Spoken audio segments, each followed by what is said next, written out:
Chapter 3.3 Causality and Necessity in Nature. The question of causality is particularly important in determining the philosophical line of any newism, and we must therefore dwell on it in some detail. Let us begin with an exposition of the materialist theory of knowledge on this point. L. Feuerbach's views are expounded with particular clarity in his reply to our Heim already referred to. Nature and human reason, says Heim, are for him, Feuerbach, completely divorced, and between them a gulf is formed which cannot be spanned from one side or the other. Heim grounds this reproach on section 48 of My Essence of Religion, where it is said that nature may be conceived only through nature itself, that its necessity is neither human nor logical, neither metaphysical nor mathematical, that nature alone is the being to which it is impossible to apply any human measure, although we compare and give names to its phenomena, in order to make them comprehensible to us, and in general apply human expressions and conceptions to them, as for example, order, purpose, law, and are obliged to do so because of the character of our language. What does this mean? Does it mean that there is no order in nature, so that, for example, autumn may be succeeded by summer, spring by winter, winter by autumn? That there is no purpose, so that, for example, there is no coordination between the lungs and the air, between light and the eye, between sound and the ear? That there is no law, so that, for example, the earth may move now in an ellipse, now in a circle, that it may revolve around the sun now in a year, now in a quarter of an hour? What nonsense! What then is meant by this passage? Nothing more than to distinguish between that which belongs to nature and that which belongs to man. It does not assert that there is actually nothing in nature corresponding to the words or ideas of order, purpose, law. All that it does is to deny the identity between thought and being. It denies that they exist in nature exactly as they do in the head or mind of man. Order, purpose, law are words used by man to translate the acts of nature into his own language in order that he may understand them. These words are not devoid of meaning or of objective content. Niction, D. H. Gegenstandslooswort. Nevertheless, a distinction must be made between the original and the translation. Order, purpose, law in the human sense express something arbitrary. From the contingency of order, purpose and law in nature, theism expressly infers their arbitrary origin. It infers the existence of a being distinct from nature which brings order, purpose, law into a nature that is in itself, and such, chaotic, dissolute, and indifferent to all determination. The reason of the theists. Is reason contradictory to nature, reason absolutely devoid of understanding of the essence of nature? The reason of the theist splits nature into two beings, one material, and the other formal or spiritual. Worka, 7. Band, 1903, s. 518-20. Thus Feuerbach recognizes objective law in nature and objective causality, which are reflected only with approximate fidelity by human ideas of order, law and so forth. With Feuerbach the recognition of objective law in nature is inseparably connected with the recognition of the objective reality of the external world, of objects, bodies, things, reflected by our mind. Feuerbach's views are consistently materialistic. All other views, or rather, any other philosophical line on the question of causality, the denial of objective law, causality and necessity in nature, are justly regarded by Feuerbach as belonging to the Fideist trend. For it is, indeed, clear that the subjectivist line on the question of causality, the deduction of the order and necessity of nature not from the external objective world, but from consciousness, reason, logic, and so forth, not only cuts human reason off from nature, not only opposes the former to the latter, but makes nature a part of reason, instead of regarding reason as a part of nature. The subjectivist line on the question of causality is philosophical idealism, varieties of which are the theories of causality of Hume and Kant, that is, fideism, more or less weakened and diluted. The recognition of objective law in nature and the recognition that this law is reflected with approximate fidelity in the mind of man is materialism.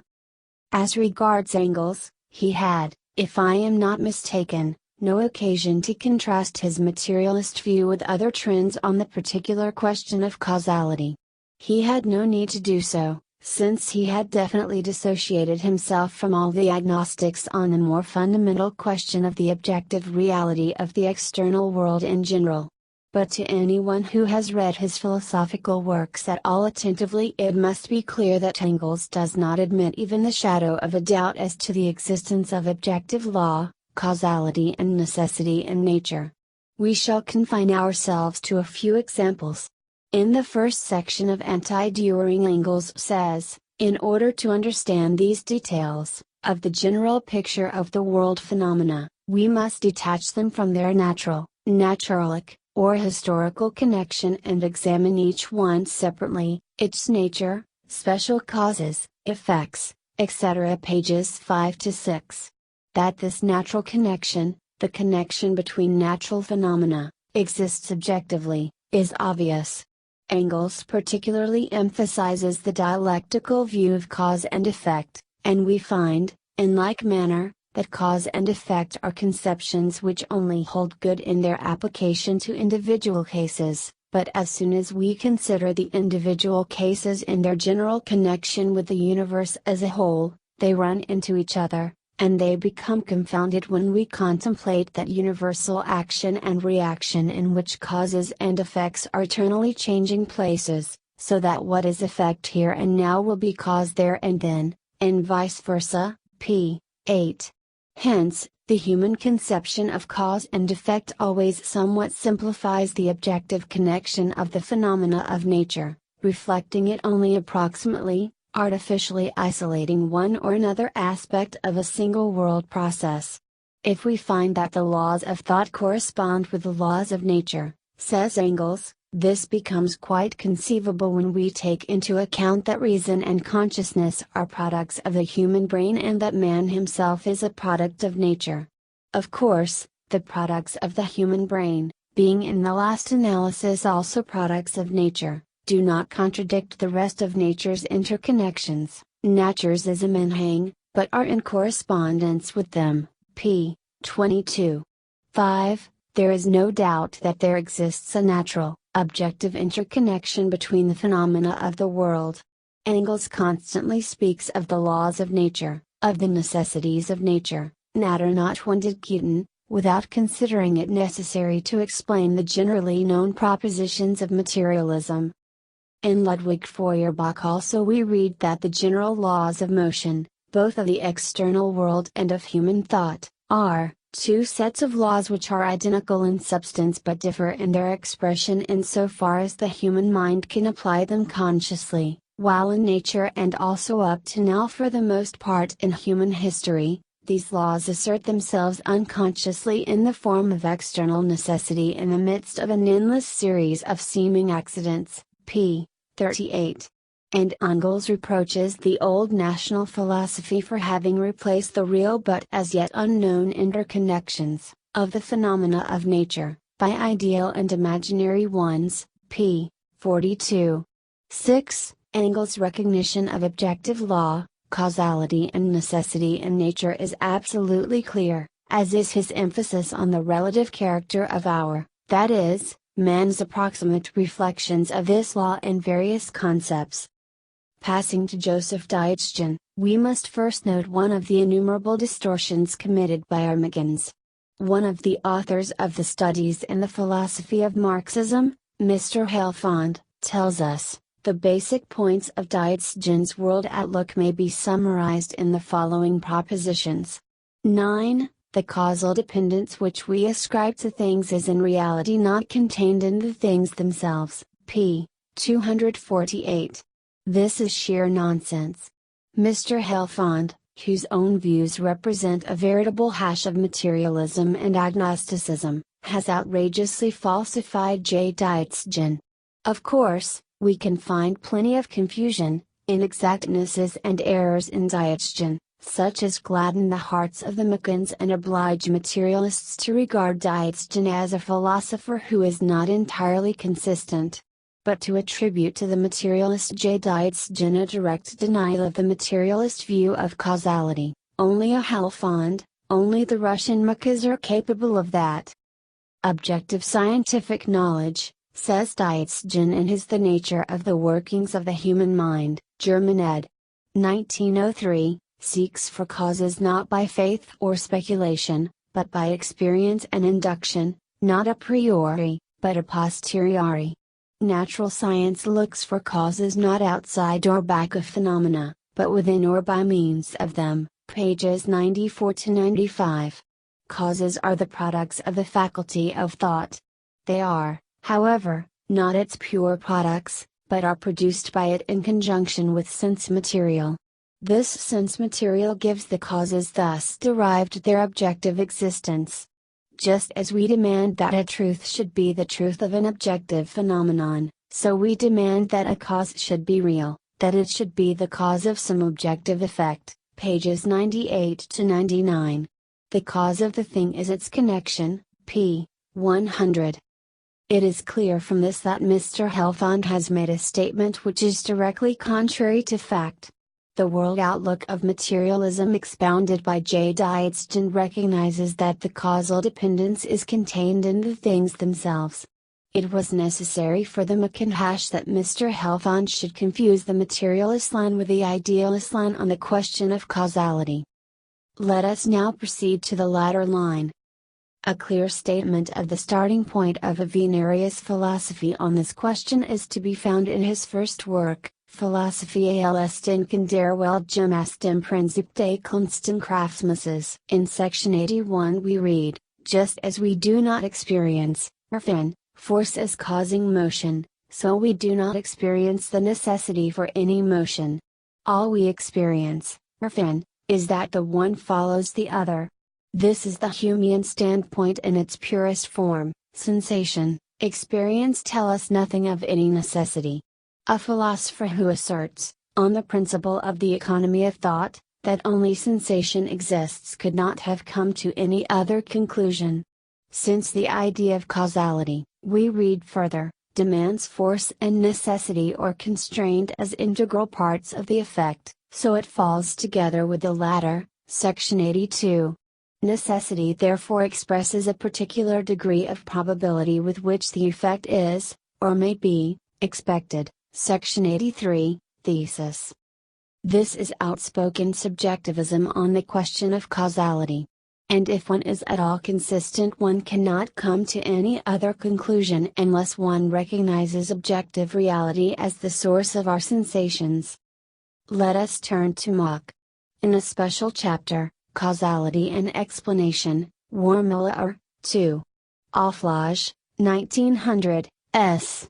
432-39, we read, the Humean criticism, of the conception of causality, nevertheless retains its validity. Kant and Hume, Mach does not trouble to deal with other philosophers, solve the problem of causality differently. We prefer Hume's solution. Apart from logical necessity, Max italics, no other necessity, for instance physical necessity, exists. This is exactly the view which was so vigorously combated by Feuerbach. It never even occurs to Mach to deny his kinship with Hume. Only the Russian Macas could go so far as to assert that Hume's agnosticism could be combined with Marx's and Engels' materialism. In Max Mechanik, we read, in nature there is neither cause nor effect, s. 474, 3. Auflage, 1897.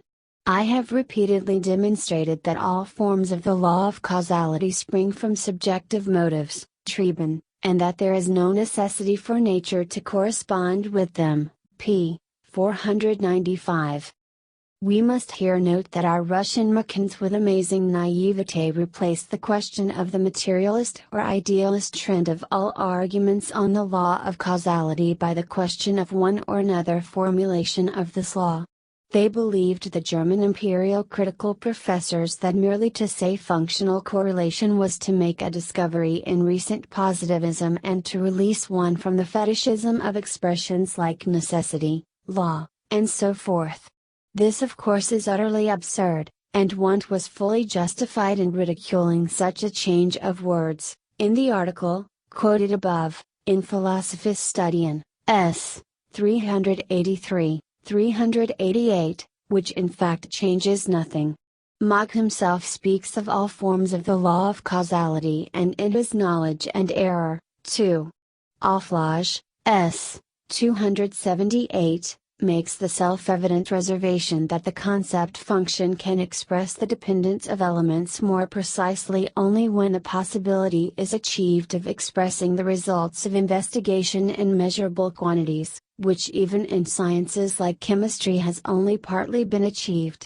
Apparently, in the opinion of our Meccans, who are so credulous as to professorial discoveries, Feuerbach, not to mention Engels, did not know that the concepts order, law, and so forth, can under certain conditions be expressed as a mathematically defined functional relation. The really important epistemological question that divides the philosophical trends is not the degree of precision attained by our descriptions of causal connections, or whether these descriptions can be expressed in exact mathematical formulas, but whether the source of our knowledge of these connections is objective natural law or properties of our mind, its innate faculty of apprehending certain a priori truths, and so forth. This is what so irrevocably divides the materialists Feuerbach, Marx and Engels from the agnostics, Humeans, Avenarius and Mach. In certain parts of his works, Mach, whom it would be a sin to accuse of consistency, frequently forgets his agreement with Hume and his own subjectivist theory of causality and argues simply as a national scientist, that is, from the instinctive materialist standpoint. For instance, in his Mechanik, we read of the uniformity which nature teaches us to find in its phenomena, French ed., p. 182. But if we do find uniformity in the phenomena of nature, does this mean that uniformity exists subjectively outside our mind? No. On the question of the uniformity of nature, Mach also delivers himself thus: the power that prompts us to complete in thought facts only partially observed is the power of association. It is greatly strengthened by repetition. It then appears to us to be a power which is independent of our will and of individual facts, a power which directs thoughts and, max italics, facts, which keeps both in mutual correspondence as a law governing both. That we consider ourselves capable of making predictions with the help of such a law only, proves that there is sufficient uniformity in our environment, but it does not prove the necessity of the success of our predictions. Wormiller, S. 383. It follows that we may and ought to look for a necessity apart from the uniformity of our environment, that is, of nature. Where to look for it is the secret of idealist philosophy, which is afraid to recognize man's perceptive faculty as a simple reflection of nature. In his last work, Knowledge and Error, Mach even defines a law of nature as a limitation of expectation, 2. Auflage, S. 450 ff. Solipsism claims its own. Let us examine the position of other writers of the same philosophical trend. The Englishman, Karl Pearson, expresses himself with characteristic precision: the grammar of science, 2nd ed., the laws of science are products of the human mind rather than factors of the external world, p. 36. Those, whether poets or materialists, who do homage to nature, as the sovereign of man, too often forget that the order and complexity they admire are at least as much a product of man's perceptive and reasoning faculties as are their own memories and thoughts, p. 185. The comprehensive character of natural law is due to the ingenuity of the human mind, Ibid. Man is the maker of natural law, it is stated in Chapter 3, Section 4. There is more meaning in the statement that man gives laws to nature than in its converse that nature gives laws to man, although the worthy professor is regretfully obliged to admit, the latter, materialist, view is unfortunately far too common today, p. 87. In the fourth chapter, which is devoted to the question of causality, Pearson formulates the following thesis, section 11. The necessity lies in the world of conceptions and not in the world of perceptions. It should be noted that for Pearson perceptions or sense impressions are the reality existing outside us. In the uniformity with which sequences of perception are repeated, the routine of perceptions, there is also no inherent necessity, but it is a necessary condition for the existence of thinking beings that there should be a routine in the perceptions. The necessity thus lies in the nature of the thinking being and not in the perceptions themselves, thus it is conceivably a product of the perceptive faculty, p. 139. Our Machon, with whom Mach himself frequently expresses complete solidarity, thus arrives safely and soundly at pure Kantian idealism. It is man who dictates laws to nature and not nature that dictates laws to man. The important thing is not the repetition of Kant's doctrine of a priorism, which does not define the idealist line in philosophy as such, but only a particular formulation of this line, but the fact that reason, mind, consciousness are here primary, and nature secondary. It is not reason that is a part of nature, one of its highest products, the reflection of its processes, but nature that is a part of reason, which thereby is stretched from the ordinary, simple human reason known to us all to a stupendous, as Dietzgen puts it, mysterious, divine reason. The Kantian Machon formula, that man gives laws to nature, is a Fides formula. If our Machons stare wide-eyed on reading Engels' statement that the fundamental characteristic of materialism is the acceptance of nature and not spirit as primary, it only shows how incapable they are of distinguishing the really important philosophical trends from the mock erudition and sage jargon of the professors. J. Petzold, who in his 2-volume work analyzed and developed Avenarius, may serve as an excellent example of reactionary Machon scholasticism. Even to this day, says he, 150 years after Hume, substantiality and causality paralyze the daring of the thinker. Introduction to the Philosophy of Pure Experience, B.D. I. S. 31. It goes without saying that those who are most daring are the solipsists who discovered sensation without organic matter, thought without brain, nature without objective law. And the last formulation of causality, which we have not yet mentioned, necessity, or necessity in nature, contains something vague and mystical. The idea of fetishism, anthropomorphism, etc., pages 32, 34. Oh, the poor mystics, Feuerbach, Marx and Engels. They have been talking all the time of necessity in nature, and have even been calling those who hold the Humean position theoretical reactionaries. Petzold rises above all anthropomorphism. He has discovered the great law of unique determination, which eliminates every obscurity, every trace of fetishism, etc., etc., etc. For example, the Parallelogram of Forces, p. 35. This cannot be proven, it must be accepted as a fact of experience. It cannot be conceded that a body under like impulses will move in different ways. We cannot concede nature such indefiniteness and arbitrariness, we must demand from it definiteness and law, p. 35. Well, we demand of nature obedience to law. The bourgeoisie demands reaction of its professors. Our thought demands definiteness from nature, and nature always conforms to this demand. We shall even see that in a certain sense it is compelled to conform to it, p. 36. Why, having received an impulse in the direction of the line AB, does a body move towards C and not towards D or F, etc.? Line AB towards C. Why does nature not choose any of the countless other directions? p. 37. Because that would be multiple determination, and the great empirical discovery of Joseph Petzold demands unique determination.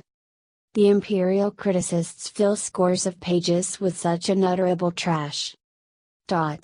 We have remarked more than once that our thesis does not derive its force from a sum of separate experiences, but that, on the contrary, we demand that nature should recognize its validity, sane Tung. Indeed, even before it becomes a law, it has already become for us a principle with which we approach reality, a postulate. It is valid, so to speak, a priori, independently of all separate experiences.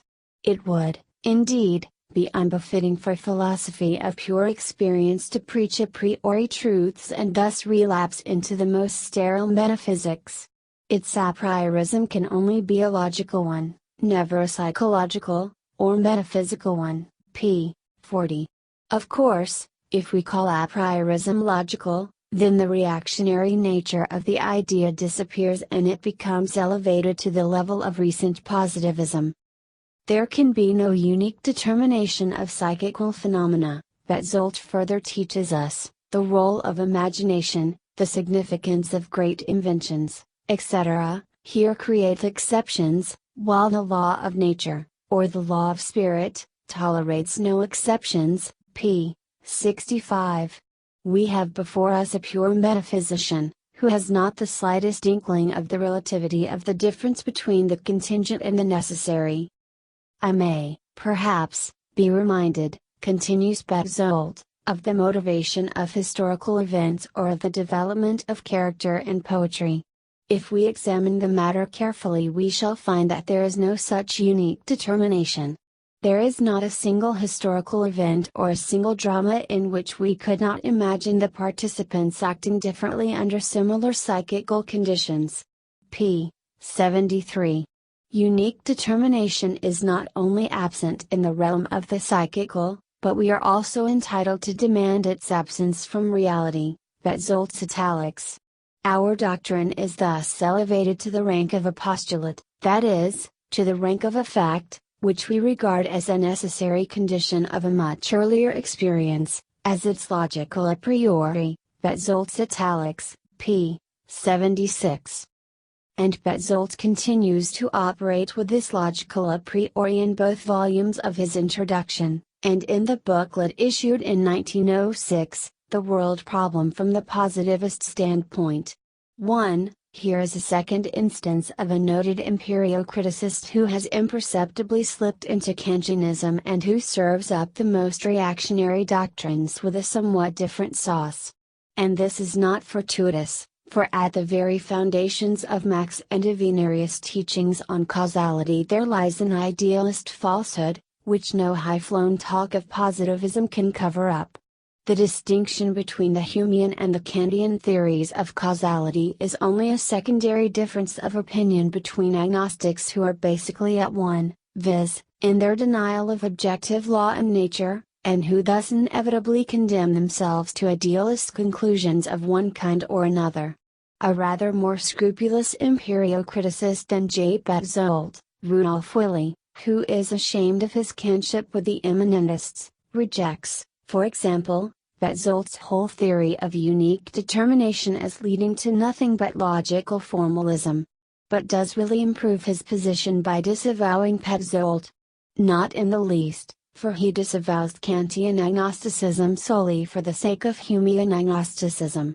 We have known from the time of Hume, he writes, that necessity is a purely logical, not a transcendental, characteristic, merkmal, or, as I would rather say and have already said, a purely verbal, sprachlich, characteristic. R. Willi, Judge and I shall Wischiite, Monken, 1905, s. 91, cf. s. 173, 175.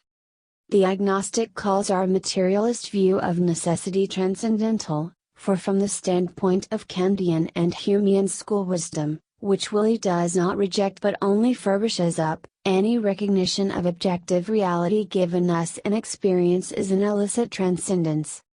Among the French writers of the philosophical trend we are analyzing, We find Henri Poincaré constantly straying into this same path of agnosticism.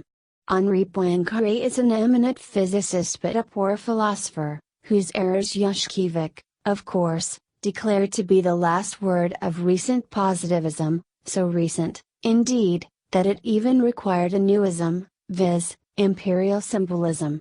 For Poincaré, with whose views as a whole we shall deal in the chapter on the new physics, the laws of nature are symbols, conventions, which man creates for the sake of convenience. The only true objective reality is the internal harmony of the world.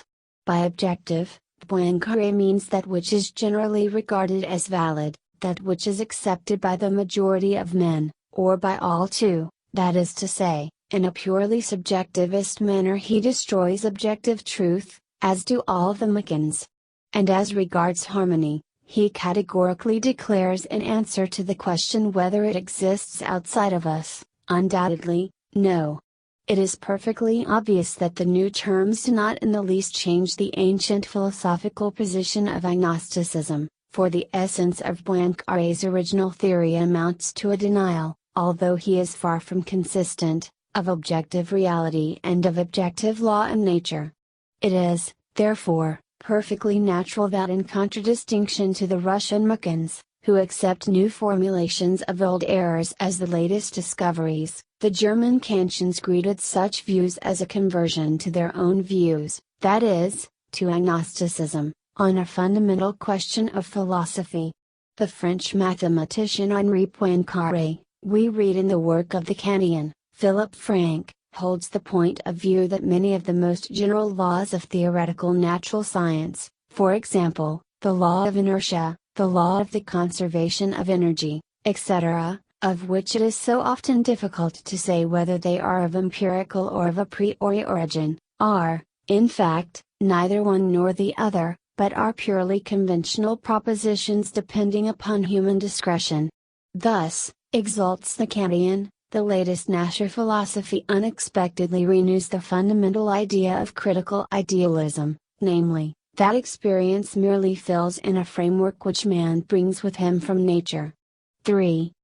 We quote this example in order to give the reader a clear idea of the degree of naivete of our Yushkeviches, who take a theory of symbolism for something genuinely new, whereas philosophers in the least versed in their subject say plainly and explicitly, he has become converted to the standpoint of critical idealism.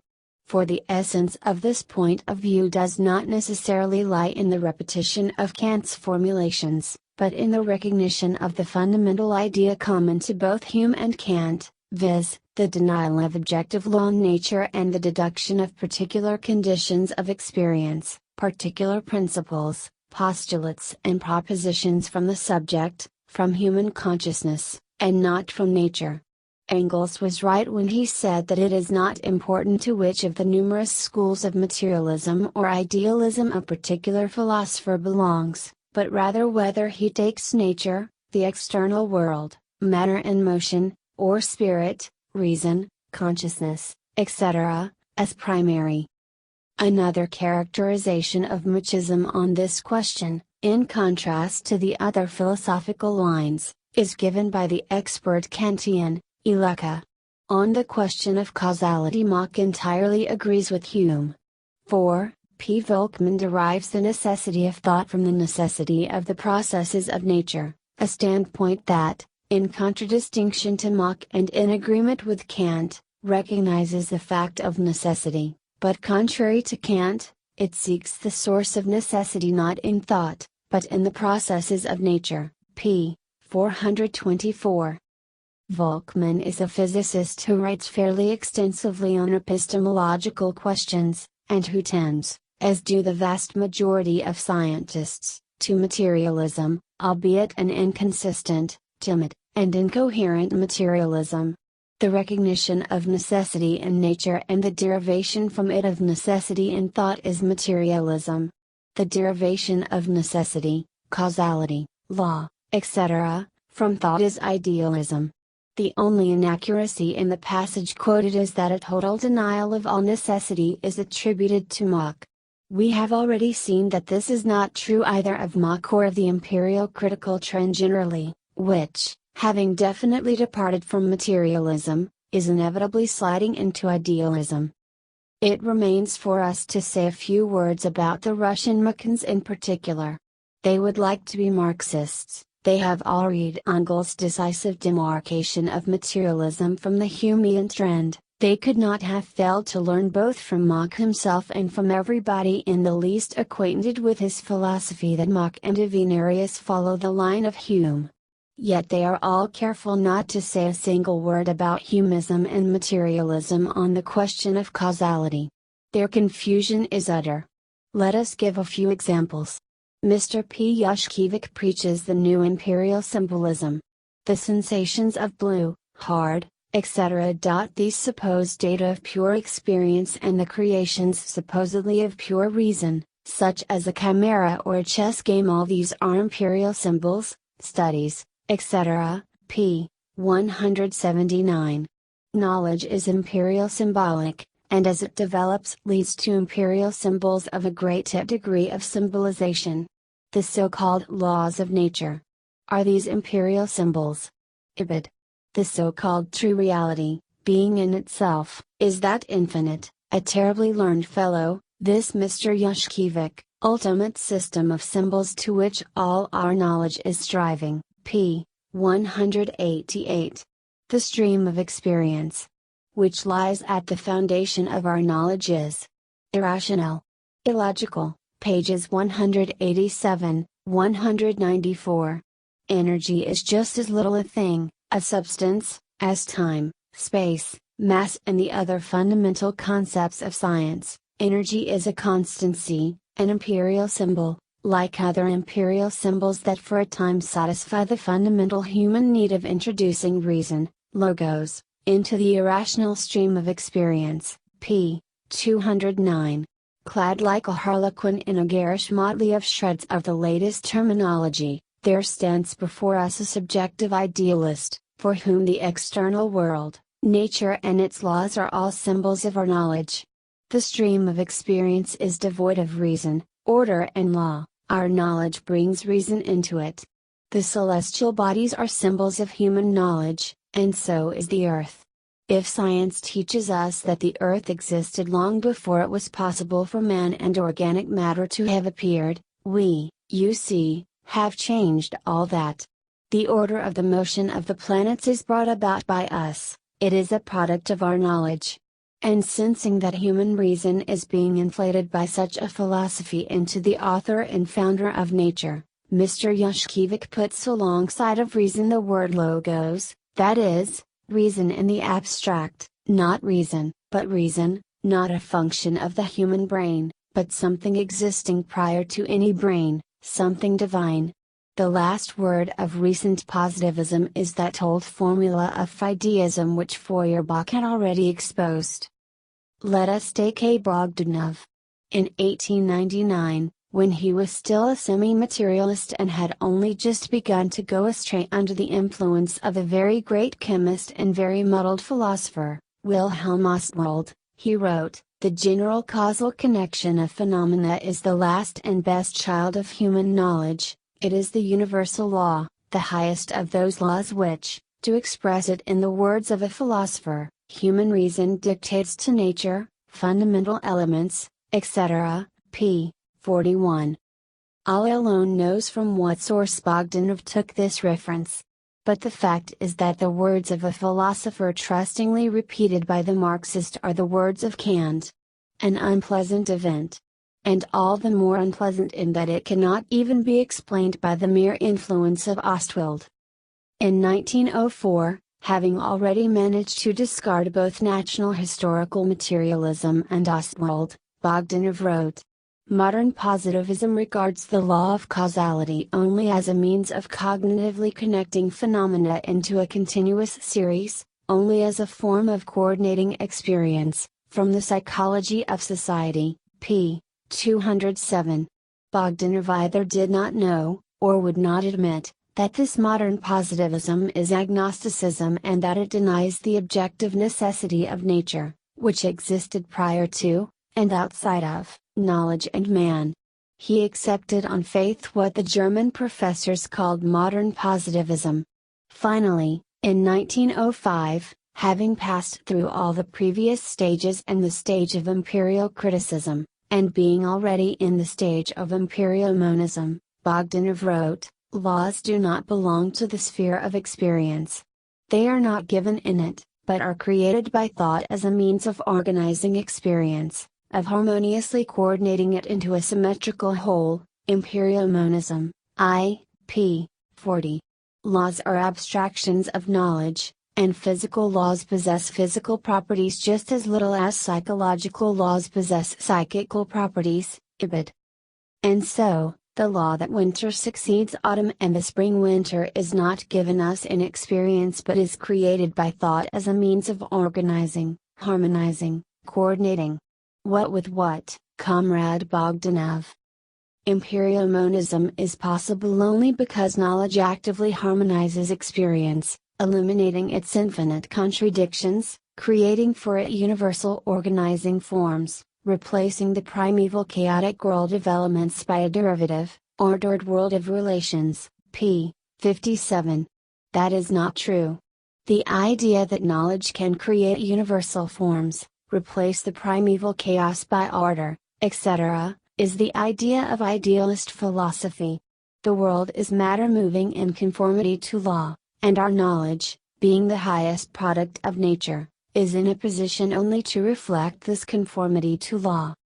In brief, Armachans, blindly believing the recent reactionary professors, repeat the mistakes of Kantian and Humean agnosticism on the question of causality and fail to notice either that these doctrines are in absolute contradiction to Marxism, that is, materialism, or that they themselves are rolling down an inclined plane towards idealism.